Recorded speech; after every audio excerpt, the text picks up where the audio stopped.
11:35 on a big show clock, rolling along here on a Friday. Being brought to you by Hertz Real Estate Services, farmland auction, brokerage, and evaluations. A big thank you to the gang from Hertz Real Estate Services. We're going to talk markets coming up here. Before we do that, though, I need to remind you of a word that could put a grand in your hand. That word this hour is grand, G-R-A-N-D, grand. That's your qualifier. What you do with that is you take that to the website of the radio station you're listening to right now, 600WMT.com, WHOradio.com. Little pop-up box there, pretty obvious place where to enter grand. Could get you in line for a phone call. That's your qualifier. You have to enter the contest to win. Get a different word 13 times each weekday. Grand in your hand. Word this hour is grand, G-R-A-N-D. Brian Hoops on the telephone line with us, Midwest Market Solutions. And, Brian, I just got a note from a friend of the big show in eastern Iowa. And fat cattle, 210 to 211. 210 to 211, a new record for fat cattle sale there in eastern Iowa, and that is a familiar sound that we've been hearing here over the last week or so. In fact, maybe you and I were on the air last time, and you had news of a sale up in the Dakotas. I think it was 212 on some fat cattle. So let's start off there. Cattle look strong. Cattle are on fire. What a strong market. Yeah, I've got 213 in eastern Iowa. There's some 214 in Nebraska today. It's a really strong bull market. So we're seeing the cash markets lead the futures higher. We came into the week with January feeder cattle discount to the feeder index, which is the measurement of the cash, and then February live cattle futures deeply discount to cash trade that was 201 the last couple of weeks, and we're seeing higher trade than that this week. And so it's been a week of catch up with the futures trying to catch up to where the cash is. Now we've finally done that here with the market surging once again, but these are new all-time highs in live and in feeder cattle. From a producer standpoint, you certainly want to take advantage of these all-time highs. You want to be selling your product. What you struggle with is this is kind of like a runaway freight train. You could get ran over pretty quickly.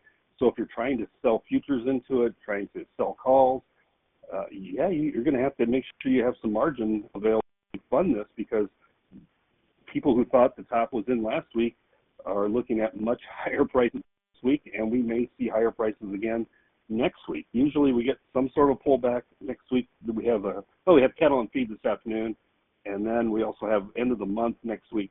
We'll probably get some sort of pullback given either the on feed report or the end of the month. That'll let buyers come back into this market that want to buy again. But certainly we don't know that there's a top in this market anytime soon. We're not replenishing the supplies of cattle.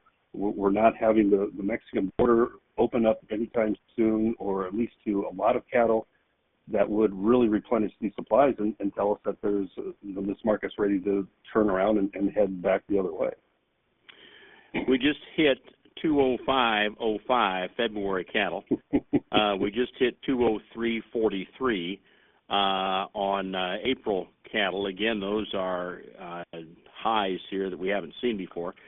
Record highs, contract highs we're putting in on this live cattle market. So, yeah, you're spot on there, Brian. Again, 205.05 nearby February.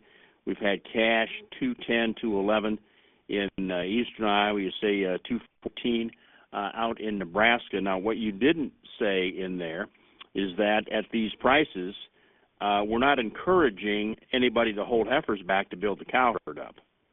These prices are not going to do that. So, this inventory report this afternoon is going to tell us places maybe slightly higher than last year, but it's only slightly. It's not anything that's rebuilding the herd anytime soon, and we just don't have enough imports of cattle to rebuild the herd. We haven't had the pasture conditions in the plains to rebuild the herds. And so there's none of that been evidence yet that we are rebuilding these herds anytime soon, that we're going to have a massive wall of cattle or anything like that that's coming here in the next 3 to 6 months. We just don't see any evidence of that by any of these statistical numbers or information that we get from the government.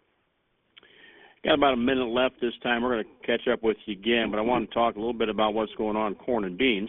Looks like we are taking a breather from the run-up we had in the corn and soybean market, although, we've still got that May corn contract, $4.96, and we're looking at March soybeans, $10.55 and a quarter, so we're higher than what we were, but we're giving something back today. Yes, so there was some news overnight. Argentina has reduced their export taxes on soybeans, corn, and wheat, and now they have a little bit of a reduced crop size, but this lower taxes is an incentive to their farmers to sell the crop at less taxes if they sell it now. That means there's less storage, more crop hitting the market sooner, maybe not more supply because of, their supply is what it's going to be based on their growing conditions, but that crop is not going to be stored. It's coming out much sooner than the market is seeing here as far as weakness. This definitely affects the soybean meal market, which gapped lower last night and continues to trade sharply lower this morning. We're also seeing basis for meal terrible. Really a very poor level, to the point that a lot of crushers are just going to slow down or do some maintenance until that basis levels improve because of just poor crushing margins. Well, we're going to talk more about that and get some projections coming up here in an hour and 10 minutes from you. In the meantime, folks want to find out more about what you do there and maybe talk markets and risk management with you. How can they find out the information? Yeah, so we have 5 offices around the country, mostly in the upper Midwest. You can find a list of those with phone numbers at our website, which is MidwestMarketSolutions.com. And my number is 417-501-5132.